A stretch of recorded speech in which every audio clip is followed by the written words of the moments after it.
1. Mi familia paterna es de un pueblo entre montañas en el Estado de México. Allá, a inicios de los 1900, mi bisabuelo formaba parte de la gendarmería. Ese siempre ha sido un pueblo diminuto con pocos habitantes. En aquel entonces, como ahora, todos se conocían entre sí. Del tipo de historias que más nos gustaba escuchar cuando lo íbamos a visitar a su casa de retiro, eran las que tenían que ver con su oficio. Hace unos meses, escuchando tu canal, mis primas y yo nos pusimos a seleccionar una de sus tantas anécdotas para compartir con ustedes. Nos disculparás por la falta de detalles, pues esto ocurrió por ahí de los años 30. A mi bisabuelo le decían tío Ramón. La gente de ese lugar lo respetaba como figura de autoridad y lo querían como miembro de su familia. Una madrugada, en medio de los festejos de la fiesta patronal, tío Ramón acompañó a unas señoras a sus casas porque no se sentían bien. Él en ese preciso momento estaba de servicio, por lo que no le molestó dejar a un lado la celebración para ayudar a estas personas. De camino de vuelta a la fiesta, le salió al paso una niña que, según él contaba, nunca antes había visto en el pueblo. Tío Ramón repetía seguido en sus historias que de aquel pueblo se conocía bien los nombres, las edades, los oficios, los parentescos de todos, pero por motivos de las celebraciones no era raro ver visitantes de otros lados. La pequeña le dijo que tenía una urgencia, que su abuela necesitaba ayuda inmediata. Mi bisabuelo pensó que lo conducirían al lugar donde se llevaban a cabo los festejos. Sin embargo, la niña caminó hacia el final de una calle y se internó en el oscuro monte. Tío Ramón decía que en verdad la pensó 2 veces antes de seguirla, ya que bien sabía que en esa dirección no había nada, solo vegetación. En el profundo vacío esperaba a la niña, quien después de unos instantes regresó para tomar la mano de mi bisabuelo y esta vez a obligarlo a ir con ella. La pequeña no traía ninguna luz para alumbrarse, tío Ramón sí, una lámpara. Allá en los pueblos la gente es capaz de guiarse en medio de la noche con la luz de la luna. No obstante, según recordaba bien mi bisabuelo, en esa ocasión no había luna en el cielo. ¿Qué le pasó a tu abuela? Después de un rato, tío Ramón tuvo a bien preguntar. Le cayó una barda encima, se está muriendo. Mi bisabuelo preguntó que dónde estaba la casa. La niña le dijo que no faltaba mucho. Según tío Ramón, los límites de aquel pueblo se los tenía bien conocidos, pues ahí en el monte se iba a cazar animales en sus días francos, por lo cual sabía bien que por ahí no había ninguna casa, mucho menos una que estuviera construida con bardas de piedra. Para su gran sorpresa, minutos adelante se encontraron con una vivienda enclavada en medio de la húmeda y fría vegetación. Efectivamente, la casa tenía un patio cercado por una barda. Sin embargo, ninguna de sus caras se encontraba derrumbada, como aseguraba la niña. Mi bisabuelo decía haber quedado fascinado con el descubrimiento, pues jamás antes había visto tal lugar. ¿Dónde está tu abuela?, preguntó. Cuando escuchó el final de sus propias palabras, se sintió raro, pues se dio cuenta de que le había hablado al vacío, ya que la niña no estaba más por ahí. La buscó a los alrededores de la casa, luego miró la curiosa construcción. Sintió escalofríos al no encontrar más que un profundo silencio, ya que parecía que en ese lugar no vivía nadie. Hizo sonar su silbato antes de asomarse al interior. Al no recibir respuesta, se paró frente a la puerta de entrada. Intentó abrirla, pero ésta se encontraba bien atrancada. Mi bisabuelo realmente era un hombre valiente. Ante sus ojos había desaparecido aquella pequeña, sin embargo, no salió corriendo como muchos otros lo hubieran hecho. Estuvo a punto de irse cuando en el interior de la morada se hizo una luz. Alguien acababa de encender una lámpara. Casi inmediatamente la puerta rechinó al abrirse toda. Tío Ramón no se movió, se quedó esperando a ver que alguien se asomara. No mucho tiempo después, una señora mayor apareció en la entrada. En una mano sostenía una lámpara de gasolina, en la otra tomaba la mano de la niña. Lo invitaron a pasar y a tomarse un café. Mi bisabuelo estaba cansado, su turno había terminado a las 7 de la noche del día anterior, pero como no había más elementos que cuidaran a la gente en la feria, se ofreció a doblar turno. Un café bien cargado no le vendría nada mal. Además, estaba haciendo un frío de los 1000 demonios. Se sentó a la mesa y miró a sus alrededores. Mientras tanto, la mujer salió a ver si ya estaba lista la olla con el café.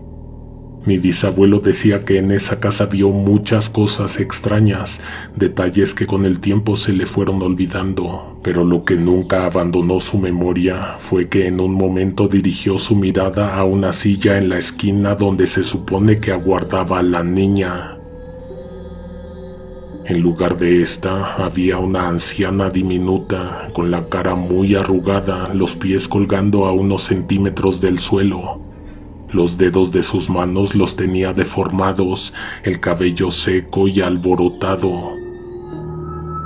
De pronto le vino la rara sensación de que para llegar ahí había tomado con sus propias manos las manos de aquella persona que se encontraba mirándolo malévolamente desde la esquina de la casa. Fue hasta ese momento que le vino a tío Ramón el pensamiento de que tal vez no debería quedarse. La abuela entró por la puerta cuando él se estaba levantando de la silla. La señora lo sentó de vuelta y le empezó a servir el café. «Muchas gracias por venir», dijo al tiempo en que le acercaba la taza. Mi bisabuelo, antes de darle el primer sorbo a la bebida, le preguntó por qué había mandado a decir que se le había venido una barda encima. La señora tomó asiento y se aclaró la garganta antes de contestar. Le dio un pequeño trago al café y luego le pidió disculpas al oficial. «Es que estamos muy solas». Le dio otro sorbo a la taza y luego se levantó. Del cajón de una gastada mesa pegada a la pared, la anciana sacó una vieja hoja de papel. Era una carta de nacimiento. Mi bisabuelo la examinó sin saber para qué se la habían mostrado. En la fecha de expedición tenía anotado el año de 1866, casi 70 años atrás. «Esta es la de la niña», dijo la abuela. «La mía ya no existe, se la comió el tiempo». O sea que su nieta tenía 70 años. «Me van a perdonar, pero tengo cosas que hacer», dijo tío Ramón mientras se levantaba. La señora le rogó que se quedara otro rato mientras que la pequeña se echó a llorar desde su rincón, pero nada convenció a mi bisabuelo. Decía que nunca antes había sentido tanto miedo. Salió con paso rápido de aquella choza. No podía correr porque se le apagaría la lámpara, así que no tuvo de otra más que respirar profundo para tratar de tranquilizarse. Cuando llegó al pueblo se reintegró a sus labores, pero no pudo dejar de pensar en lo que había presenciado. Varios días le estuvo dando vueltas en su cabeza, hasta que una mañana de uno de sus días de descanso, se fue a cazar al monte. Todo el tiempo tuvo presente la idea de pasar a echarle un vistazo a la casa. Pensó que no la encontraría, pero después de un rato de dar vueltas por donde creía haberla visto aquella vez, ésta apareció ante él. Era la misma, pero no era la misma. Mi bisabuelo decía que ahora se veía derruida y realmente abandonada. Ya no había puerta de madera y sobre el dintel se encontraban 2 moños descoloridos, uno negro y uno blanco. Historias como estas se contaban en su pueblo, pero la mayoría solo eran eso, leyendas o invenciones. Cuando mi bisabuelo inspeccionó el resto de la construcción, quedó pálido de la impresión. Una de las bardas que cercaban el patio estaba completamente derrumbada. Los ladrillos de adobe en una sección estaban ennegrecidos y podridos, además de que una cruz de cal había sido dibujada sobre de ellos.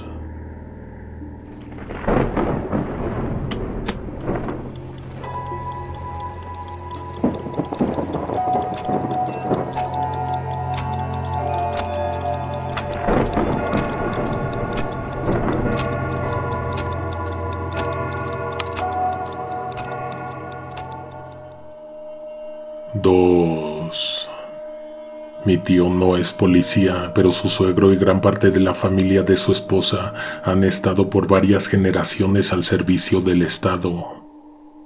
Una historia que pudimos escuchar en una comida de fin de año nos motivó a escribirles este correo.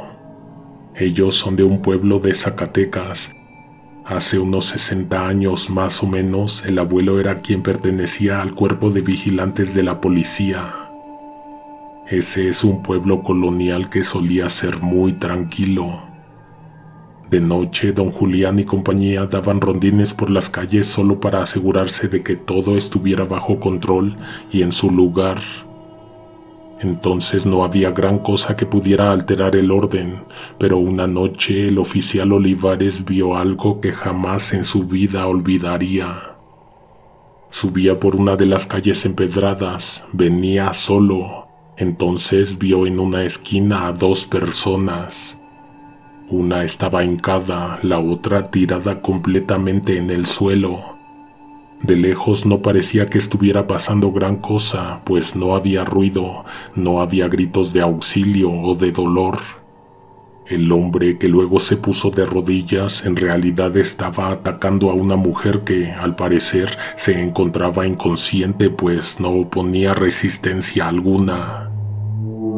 El oficial se aproximó alarmado, sacó su arma y con ella apuntó al sujeto que mordía el rostro de la otra persona. Don Julián vio varias cosas espantosas a lo largo de su vida, pero ninguna como las de esa noche, empezando por aquel rostro extasiado, escurriendo de sangre. El oficial le disparó, pero no acertó. Afortunadamente la detonación hizo que ese sujeto se levantara y huyera de inmediato de la escena. Con el silbato pidió refuerzos, pero sus compañeros no acudieron tan rápido como para ayudar a aprender al criminal. La mujer en el suelo temblaba, se convulsionaba, escupía la sangre que se le había ido a la garganta. El oficial Olivares le ayudó a levantarse. En ese preciso momento de la noche no había manera de que una ambulancia la pudiera llevar a un hospital de emergencia. Lo más que podían hacer era esperar a que amaneciera para que un doctor de la localidad le diera atención. Cuando los policías la encontraron, la sangre salía a chorros, pero por alguna razón, cuando ella empezó a tranquilizarse, poco a poco el flujo se cortó. Cargándola en hombros, la llevaron al consultorio, la sentaron en una banqueta y le pidieron que esperara a que llegara el médico. El señor Julián, policía retirado, en repetidas ocasiones nos dijo que no había mucho que se pudiera hacer en aquellos tiempos para resolver una emergencia médica. Dejaron a la persona y siguieron patrullando las calles con la esperanza de encontrar al atacante. Cuando volvieron a pasar por el sitio en donde habían dejado a la mujer herida, únicamente encontraron un par de manchas de sangre que sus palmas abiertas dejaron como recuerdo. Uno de ellos sabía quién era y dónde vivía, pero solo hasta ese momento lo mencionó. En comitiva se fueron a buscar el domicilio de la persona. Cuando llegaron, encontraron la puerta abierta. Alrededor del marco había oscuras manos marcadas y gotas en el suelo, claro indicativo de que ella había esperado un rato a que le abrieran la puerta. Los policías se hicieron paso al interior. Una vez se anunciaron, pero como nadie contestó, les pareció que la casa estaba vacía. Alguien imaginó que tal vez habrían salido de emergencia a buscar atención médica. Sin embargo, el pensamiento fue interrumpido por un espantoso grito. La casa era chica, no fue necesario buscar mucho. Atravesando la sala y la cocina había un patio con corral. De ahí venían los alaridos. La oscuridad de la madrugada otorgaba completa privacidad al obsceno acto. Cuando apuntaron las luces al corral, vieron que la mujer se encontraba atacando a su esposo. Rasgaba su piel, masticaba su carne, hacía gárgaras con la sangre, estallaba en terroríficas carcajadas. El hombre no sobrevivió. Las arterias del cuello bailaban con gracia en medio de una horrible fuente de líquidos oscuros. Nadie podía creer que esa mujer lo hubiera hecho. La herida de su rostro se había secado y hasta se estaba poniendo negra. Inexplicablemente sanó, pero algo en ella en definitiva había cambiado. Con dificultad la llevaron a una celda, pues tenía mucha fuerza. El horrible crimen que cometió ameritaba inmediato traslado a una institución de alta seguridad. Sin embargo, varios días estuvo encerrada, esperando. La noche en que se escapó, tuvo oportunidad de confesarle a uno de los guardias que su esposo se lo merecía y que si querían pruebas que buscaran en las carpetas las 3 veces que ella fue a denunciar abuso y nunca le hicieron caso. Don Julián aún tiene recortes de los diarios que relataron tan macabro suceso. No me dejó tomarles foto porque sale él, su nombre completo y otros datos que me pidió que mantuviera en privado. Hubo semanas de bastante confusión en ese pueblo. Algunos dijeron que se había convertido en una bestia por el ataque que sufrió en la calle. En ese entonces se hablaba de nahuales, pero mucha gente estaba convencida de que no había sido eso. Entonces, ¿qué pasó con esa mujer que le dio la fuerza y la valentía para una venganza tan atroz? Lo cierto es que nunca más se volvió a saber de ella.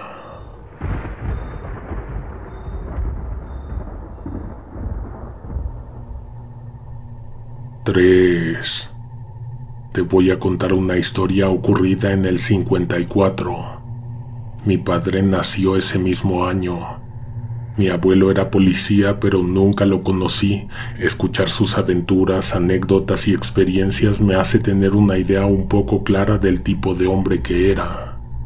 De todas esas historias, hay una en particular que siempre me ha llamado mucho la atención. Ocurrió en el estado de Durango, en un pueblo remoto. Se cuenta que hubo un tiempo en que a ciertos elementos los estuvieron mandando de castigo a ese lugar. Ya fuese por faltas o por mala conducta, la sanción era pasar un tiempo en un lugar desierto.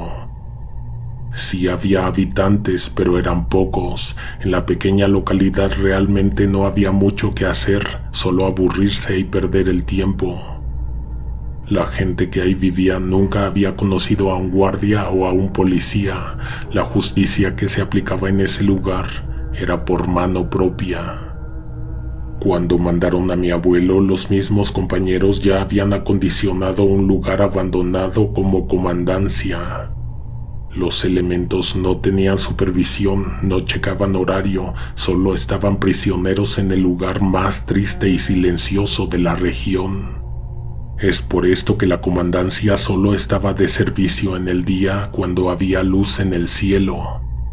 De noche los vigías se iban a dormir a la misma hora que los pobladores. Mi abuelo se adaptó rápido a no comer, a estar todo el día mirando el horizonte, a jugar cartas hasta el cansancio. A lo que decía que nunca se pudo acomodar fue a dormir en el piso. Mejor conciliaba el sueño de día sentado en alguna silla que en el duro suelo. Ese detalle en específico es lo que da origen a la historia. Los primeros días de insomnio creyó alucinar. Según él, escuchaba cosas, le parecía ver gente asomarse por las ventanas. Las veces en que esto sucedió no tuvo problema en levantarse a revisar, puesto que era el único despierto. Como nunca encontró a nadie, se lo achacó a la falta de sueño, pero la tercera noche no solo oyó lo mismo, sino que también vio que una mujer con un velo entró a la comisaría. Cuando esa persona se dio cuenta de que mi abuelo estaba despierto, retrocedió inmediatamente.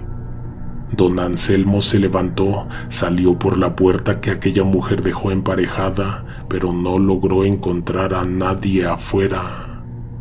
La siguiente noche volvió a escuchar los ruidos. Esta vez se le ocurrió hacerse el dormido. Escuchó el momento en que se abrió la puerta, luego los pasos ligeros de una persona hasta el dormitorio. Había 3 elementos presentes, 2 profundamente dormidos y mi abuelo que solo tenía los ojos cerrados, pero estaba muy atento, pendiente. La persona se detuvo frente a cada uno de los elementos. Al principio mi abuelo no sabía qué hacer. Levantó un poco los párpados, pero solo vio una sombra que acercaba la mano al rostro de los otros. Cuando fue su turno, la mano de aquella mujer lo agarró desprevenido. Mi abuelo se sobresaltó un poco, como es normal si alguien te toca el rostro inesperadamente. Por un instante se temió que sería descubierto. Cuando los dedos fríos le tocaron los labios, él creyó que era momento para abrir los ojos y sorprender a la persona que se había metido a la comandancia. Sin embargo, ya no se pudo mover. Poco a poco se fue perdiendo en algo que no era un sueño, sino falta de conciencia, un vacío absoluto en la mente. Al día siguiente se despertó mareado, con náuseas y un fuerte sabor a metal en la lengua. Según contaba, había ciertos detalles en la comandancia que podrían haber delatado la siniestra ocurrencia que tenía lugar todas las noches.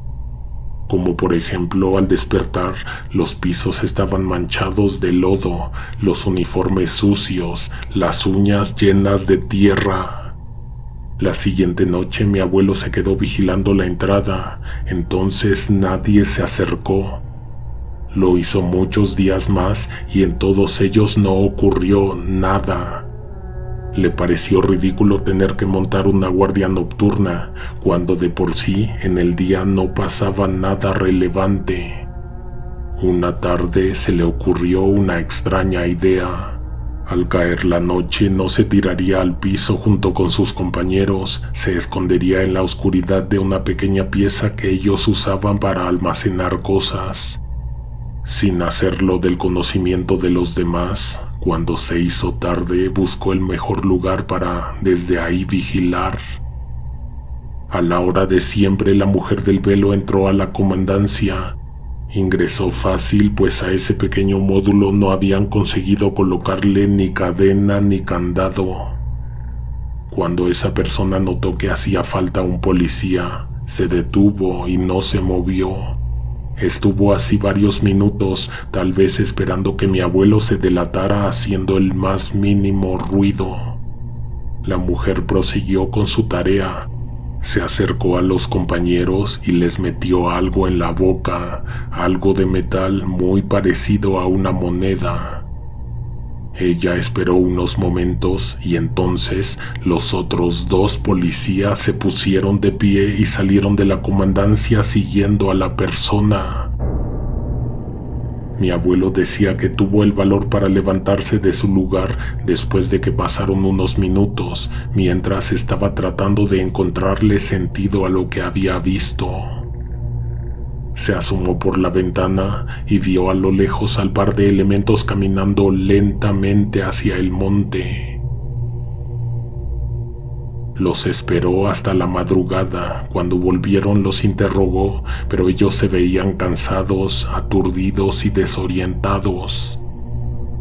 Les contó lo que él había visto, pero ellos no le creyeron. ¿Tú me creerías si te dijera que todas las noches te levantas de tu cama, sales por la puerta de tu casa y te vas muy lejos?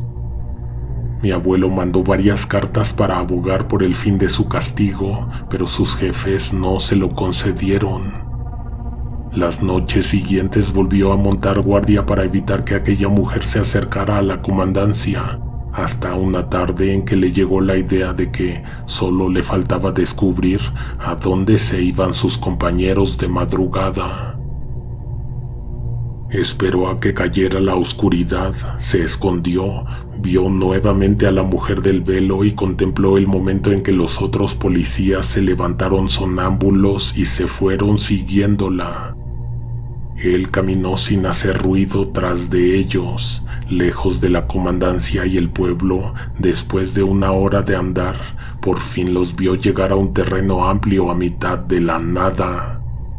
No se acercó a ellos para evitar que lo viera la persona que los había llevado. Sin embargo, después de un rato de observar, se dio cuenta de que en todo el predio solo estaban ellos tres. La tarea que sus compañeros ejecutaban dormidos era la de cavar tumbas. Según decía, don Anselmo intentó despertar a sus compañeros, pero le fue imposible. El trance en el que se encontraban era fuerte. Regresó al pueblo y a la comandancia antes que ellos.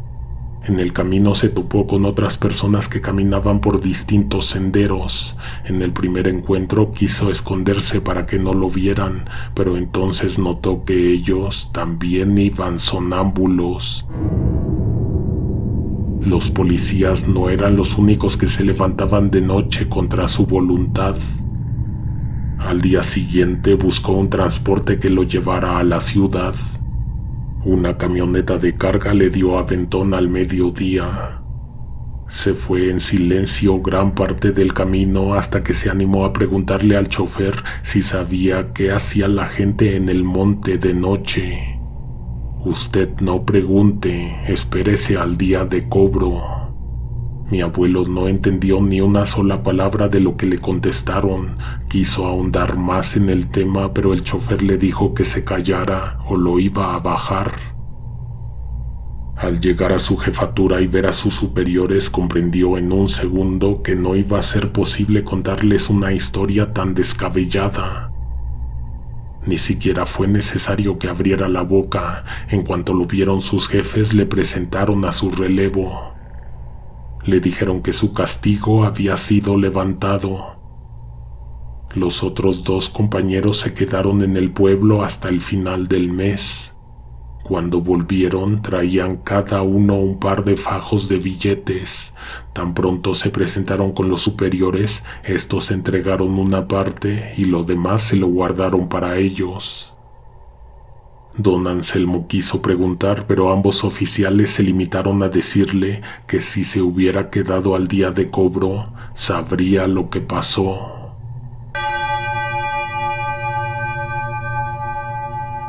De esta última historia me gustaría hacer una observación, ya que las cosas no quedaron muy claras o tal vez fueron dejadas a la interpretación. En otras ocasiones nos hemos enterado de que las brujas ocupan a vivos y a muertos para realizar ciertas tareas. Lo único que nunca habíamos oído o leído era que a cambio de estos trabajos ofrecieran un pago o una recompensa en efectivo. Si tú sabes algo al respecto, si te han contado algo parecido, espero tus comentarios abajo del video o en nuestro correo electrónico conejonegroteobserva@gmail.com. Hasta la próxima. Alguien te observa en la oscuridad.